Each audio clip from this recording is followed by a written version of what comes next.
Horses out, Calibaro Kid, past the begin, moving a party outside, Seeds of Wisdom.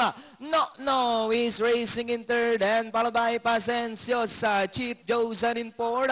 Moving up, El Nino and Sing Lorky is the early trailer by about 6 to 7 lengths off the pace.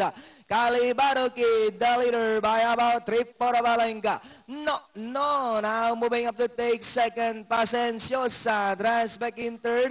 The Seeds of Wisdom is racing in fourth, Chief Josan in fifth. Then followed by El Nino and Sing Lorky, trails the field. Meanwhile, we have Calibaro Kid by Avalanek.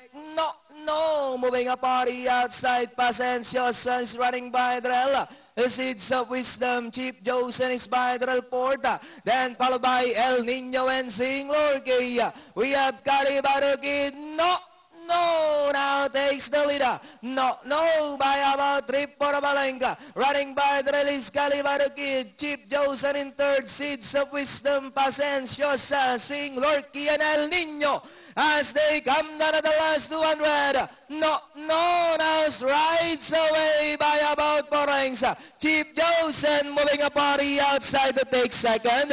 But it's still no, followed by Chief Josan. And finally it's no. Chief Josan, Seeds of Wisdom, Sing Lorky, Calibaro Kid, El Nino, and Pasenciosa. Alright. Dating ng 4 napansin mo.